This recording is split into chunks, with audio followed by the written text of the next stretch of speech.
I seem to have lost my vest pattern. This one. So I'm going to set up a light table, or the closest thing I can make to a light table. We're going to trace another one. What are you going to do? I don't have a light table that large. What I do have is a couple of sawhorses, a couple of 1x, and a semi-transparent cutting mat. It'll do the thing I need it to do. It won't be perfect, but it'll be good enough. I had a couple questions about sewing in my last video, so I thought I'd go a little more in depth on this one. We're making another vest. It is, by the time you're seeing this, the beginning of December. Now I want to be a little more festive. I have a very nice green, very apropos as it has just snowed. I'm going to cut out my pattern, which I just retraced. Pick it up in a second. Oh, I'm Hawk. I make props and costumes. I also do sewing. So we're going to make a vest. Got the pattern cut out. Now I got to cut out the fabric. This has got a relatively complicated pattern. I'm not worried about pattern matching the snowflakes, but I'm kind of I do want to at least come close to pattern matching the big the field here. And since this has a nice grid, I'm just going to line up the this is the center line, by the way. I'm just going to line that up with this edge here, flip it over, and then line it up with that edge. That should make it pretty symmetric. Sewing shouldn't be all doom and gloom. It should be fun and it should be easy. Sometimes it's not. It hasn't been recently. I'm going to try and get back to that. This fabric has a weird pill to it, I guess. It's very, it feels almost like fleece. It doesn't seem to be woven at all. I marked both of them. I normally mark the whole thing and then cut it out. But, you know, that's given me nothing but problems. It's really hard to see chalk on this fabric. We're just going to cut out one side, flip it over, and then cut out the other. So the inner part you don't ever see, which is why I don't need to really worry about pattern matching it. There's a dart that goes right here all the way down. So it would literally be impossible to pattern match because of that. So the size is different. The pattern will never match up. So I'm not worried about that either. At the back, because I like using the fashion fabric for the pullback, if that doesn't match up, again, I'm not worried about it. The only part that really matters is getting this front pattern to line up well. The lining, on the other hand, chalked up beautifully. Once I have everything cut out, I group everything together, right? Front inside, the back, and then the pockets. And speaking of pockets, this is where I deviate from the pattern the most.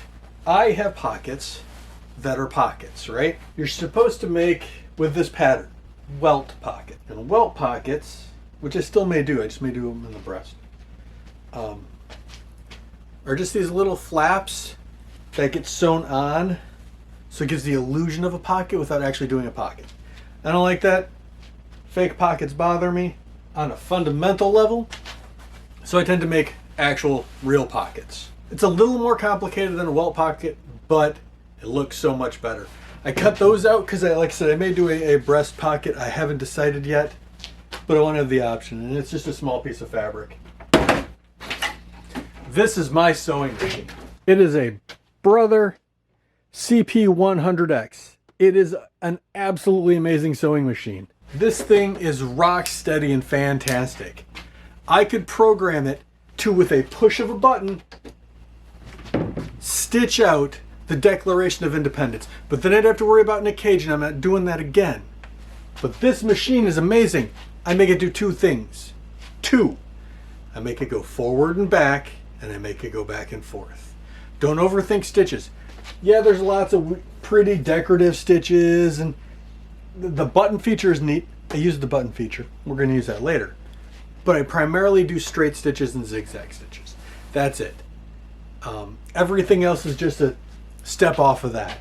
Stitch length, stitch width, thickness. That's the only thing I really change. And it's way easier than it seems. This is my my tool selection, right?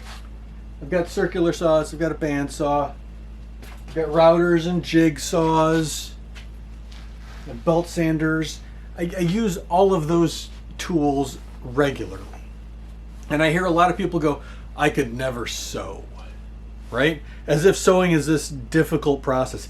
It's not. If you can use a bandsaw, you can use a sewing machine. It's literally the same process. It's the same movement, it's a different process. The same with the jigsaw. If you can use a jigsaw, there is no reason that sewing machine should be difficult for anyone.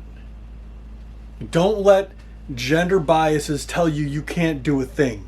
I love my sewing machine. It's probably the tool that I have been using the most my entire life. I think we're using black thread. I'm going to set up the machine. We're going to set up for black, and then we're going to start stitching. So I'm going to start with the inside front. And that's just these two pieces. One lining, one fashion, getting sewn together.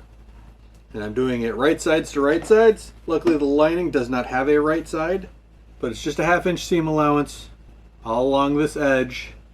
Since we're talking about sewing, we'll go full tutorial mode for a few seconds. I don't feed my fabric in. I just kind of guide it. It's the same reason I don't really pin anything. I should, but I don't. Let's pin, just for fun. Just because it's been a while. We'll talk pins for a minute. So when I pin perpendicular to my stitch line. And I do it from the outside in. What it means is I want the head exposed. So if I decide to stitch this way, I can still pull out my pin. If I stitch this way, I can pull out my pin. No matter what, as long as the head is exposed, it doesn't matter which way the fabric goes in. It's a good practice to use pins because it makes everything a little more even and controllable. But I have kind of a totality mindset. What's the term I'm looking for? Holistic. A holistic view on sewing. It is what it is, and all I can do is the best I can do.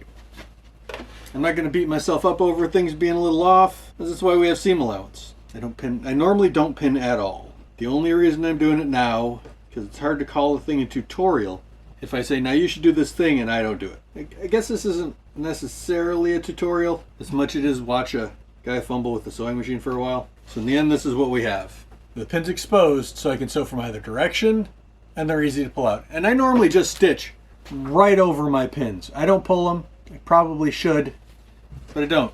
So I'm at a 0, which is this one right here, which is the needle all the way to the left. This top line here, that's just got the dotted lines. So this top line is the stitch length. This line underneath it is the stitch width. So it's a 2.5 millimeter stitch with a 0 spacing, so it's a straight line. It also tells me what foot I'm supposed to be using. It's a general all-purpose foot. You can do almost any stitch on it. The opening is a full length of the throat, so you don't have to worry about the needle being too far one way or too far the other way. And with this foot and this setting, I know the needle is 1/2 inch away from the edge of the foot. So I just run the fabric so it's about where the foot is. And again, I'm not pushing the fabric. I'm just kind of guiding it left and right. Oh, there's a little tab on the side of this sewing machine that has a small blade in it that's used for cutting threads. I almost never use it because I always forget it's there until I have the scissors in my hand. And now we're at a point where we need to make a decision. Where is our top stitch going to be? So if I have all the salvage, the extra fabric facing the lining side, it looks like the fabric is coming out of the lining because it comes this way and then folds over. But the top stitch would be on the lining. If I flip it the other way, so all the extra fabric is facing, or is under the fashion fabric, I can do a top stitch here and it looks like the lining's coming out from inside the fabric, which is a look I prefer. Probably 1/4 inch in, single top stitch. I'm going to do the same thing to the other side, and then we're going to talk about interfacing. This fabric is a light-bodied fabric. It's soft, pliable, very flexible, and absolutely not intended for what I'm using it for. I was helping my friend Ken work on his colitis, right? And we had to make a belt. So and it's all satin. So he took a couple strips of satin, interfaced both sides, sewed it together, and it was a relatively rigid belt. Not like canvas rigid, but more than it was. It felt like a cotton. And he was like, "How did you do that?" I'm like, "What do you mean?" He goes, "I don't understand how you did that." And I'm like, "Well, just put some interfacing in it," because he had no idea what interfacing was. He didn't sew, and why would he? He doesn't sew. He doesn't understand. Of course he wouldn't understand how interfacing works. And interfacing is just it's a woven fabric with little bitty wax dots on the other side. When you iron your fabric, the wax bonds both pieces into one. And in essence, it just thickens the fabric you're using. It's standard in garment manufacture to use interfacing. It bulks up inexpensive fabrics and makes them way more durable and more, just more durable, I guess. Like this one, this has been interfaced. This fabric is a very thin fabric, but with the interfacing, it seems a little, it's a little nicer. On my vests, I tend to interface the front and then the pockets.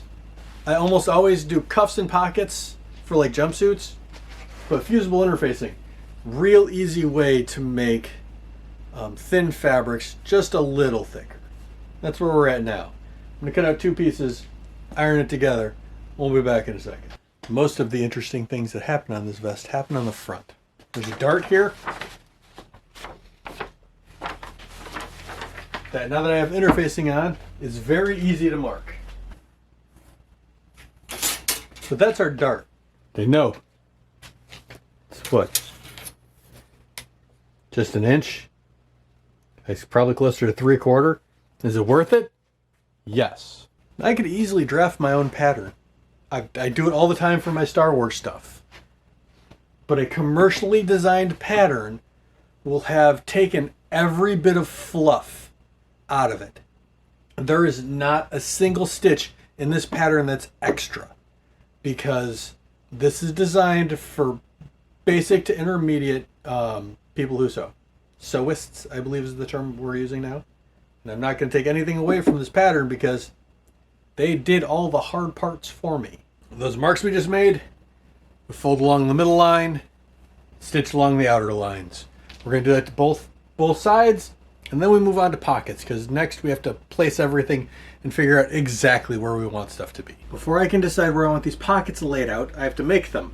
And these just get folded in half and stitched on either edge, with the top being left open. Since I have these 2 edges sewn, when I turn them right side out, this corner is going to fight with me. So if I nip them off, it makes turning everything right side out much easier. So now we turn them right side out, and then do my standard 1/4 inch top stitch that I did on the inside lining. Now the pattern does have a spot for the welt, but I feel they're always a little too low. So since I'm wearing a vest, let's figure out about where I want them, because I want it a couple inches higher than this one, 8 inches from the point plus seam allowance. So that puts me right along one of these lines, which makes things so much easier. Of this seam, or the pocket goes dead center of that seam. There's 2 of the linings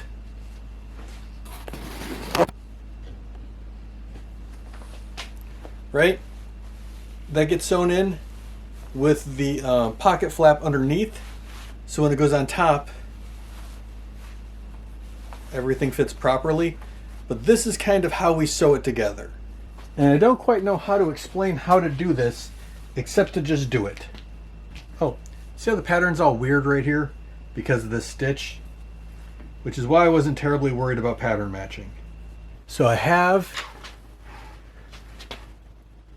all of the rough edges facing in.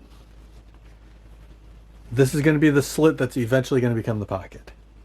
So I have the little flap part folded this way, so the fold is on the bottom, and then this is the back of the pocket. So it goes flap then pocket. The top part goes the little flap, again folded this way, so the folded side is on the top. Then the pocket with the raw side on this edge and then the top of the pocket. I'm going to stitch 1/2 inch from this edge up till the edge of the pocket flap and then down to the edge of the pocket flap. And that gives us this, right? So the pencil marks here, here, and all the way across, that's where the pocket gets cut to actually make the pocket. And there's a handful of things we can do at this point that's going to make the rest of the pocket so much easier. The first thing we're going to do is cut that line in the back. And I'm just cutting this fabric. I'm not cutting through anything else. And then these triangles, I am just cutting that fabric. You gotta be careful because I could cut all the fabric here and that would cause me a lot of problems. So now for the part that's kind of like a magic trick. At least it looks like a magic trick to me. It's where everything gets flipped right side out, or in this case inside out. So all of these pieces just get flipped. And then these also get flipped in. So everything is on this side, which gives us a pretty decent pocket on here. So now, these kind of overlap. They shouldn't. They should line up pretty well, but they don't. So what I want to make sure I do is I put the top one on top. Sometimes they line up pretty good, sometimes they don't. Had I taken my time just a little bit more, everything would have lined up just a little bit better. Now there's a handful of things we can do to make our lives super, super easy at this point. And the first thing we do is we fold everything out of the way so we're just at the pocket. We fold these corners in at a 45 and pin it in place. That will ensure we don't accidentally sew this into the pocket itself. I have done that more times than I care to count. So now we want to put in a stitch through just about everything from here down to the end. And then from here down to the end. I pull those pins we just put in, pull out the pocket flap, neat looking pocket. Just a couple more pieces and then we put everything together. These guys, these are the tiebacks. They just get folded and sewn. I'm extra, so I normally stitch all the way down and then fold it flat so the seam is in the dead center. You don't need to do that. But that's what I do because, again, I'm a little bit extra.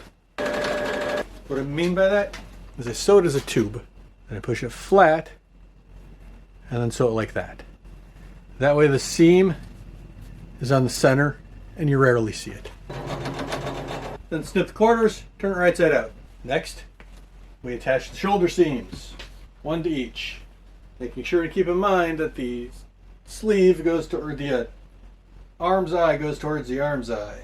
So we're doing all 4 top shoulder seams. I also top stitched everything. So I have put these tabs, I have put these on the wrong sides before, which is why I wait till this point to do this.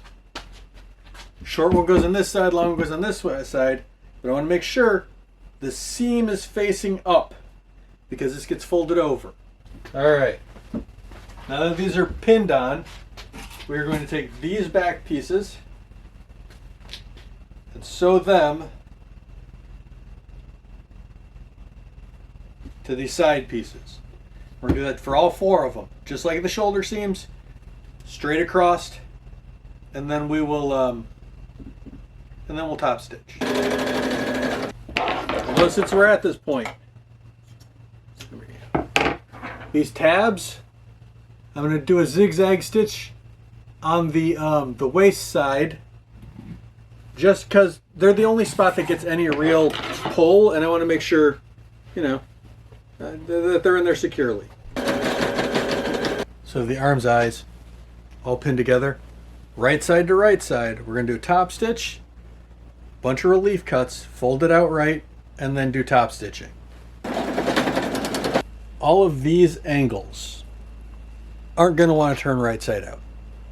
So to do that, I'm going to put in a bunch of little relief cuts that go almost up to this seam, but not quite. The more you put in, the better the curve is going to be. You need them for concave surfaces, not convex surfaces. But I put them in both just because it'll make it lay easier anyway. With a convex surface, it bunches weird, so a bunch of the cuts allow it to overlap. So all I'm going to do is keep doing this, all these little cuts, all the way around both sides, flip it right side out, and then do my top stitching. Now the sleeves are done. I don't have to worry about this looping weird or doing anything strange.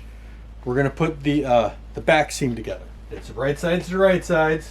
I'm going to sew all the way along this one, and then all the way along the other side. So now, if I fold everything out, I should have a vest that has none of the side. All right.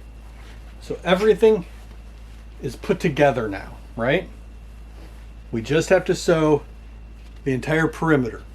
I'm going to reach in from the back and get to the neck. I want this seam to fold in, and then this to fold in. And then if I straighten this out, right here is where I want to start stitching. And everything is nice and lined up, and I don't have to worry about things being inside out or twisted. So I'm just going to sew here and slowly work my way around both sides. So what I did there was I just started stitching where I'd pulled everything together and then slowly moved, pulled and moved and pulled and moved. Since the only edge that isn't sewn is the edge that needs to be sewn, makes things so much easier. Because now, this is all sewn together up to here. So this part right here over the shoulders is the hardest part.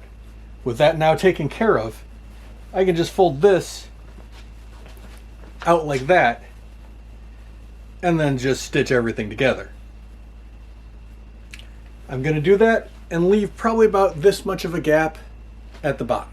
You have this half done, right? Now we need to deal with the pocket. Since the pocket is where the pocket's going to be, if you look, there's a little bit here that's still exposed. So I'm going to stitch the whole pocket closed, pin it down, and then re-top stitch along this line just to lock the pocket in place. So that should give us half of this vest pretty well completed. There it is. First, all these little points and all of these need relief cuts. Almost got ahead of myself there. The tighter the curve, the more cuts you're going to need. The looser the curve, the less you need to really worry about it. There we go. And that gives us a nice, neatly finished vest so far. Still have to do the exact same thing to the other side, but at least now we can see how everything's going to look. And that's pretty alright by me. Alright, so I'm just going to do the same thing to the other side. A little bit of top stitching and we are pretty well done. I just did a zigzag stitch about a hand's width away from the edge. I am out of vest tiebacks, so I'm using my X-wing ones. It just leaves buttons. I had originally gotten a couple cool wooden ones that I kind of like, but then Kim bought some for a candy cane or for a gingerbread dress she's working on that I saw and went, oh, I think I really like those. Picking off loose threads for days. Let me go grab those real quick. So I think that's what we're going with.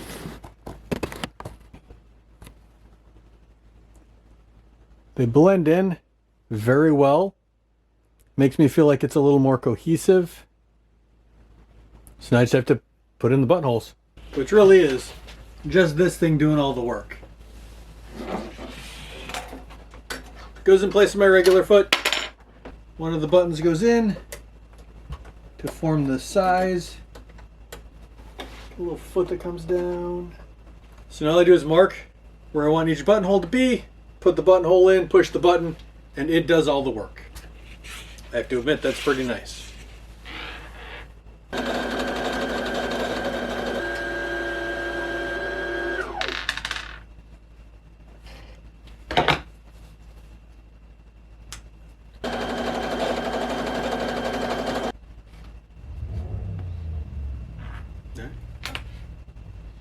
Alright, and so a couple buttons and we're done. It's not bad. I really like this vest.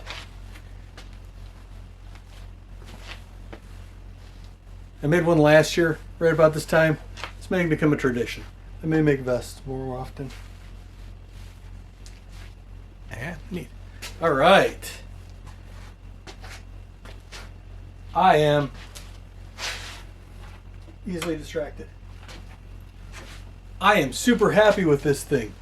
It's a great looking vest.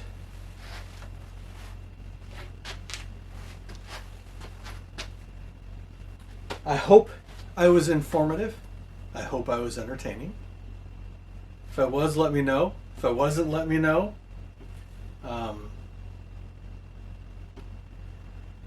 We just got our first serious snowfall, and all night long the snow reflected the moon. It was very bright out, and it just helped me realize how much, man, these dark times are dark times. The reason we put sparkly lights up. Anyway, I'm just rambling at this point. Thanks for making it to the end. I really appreciate it. I got other content. I'll leave links. I'll see you next time.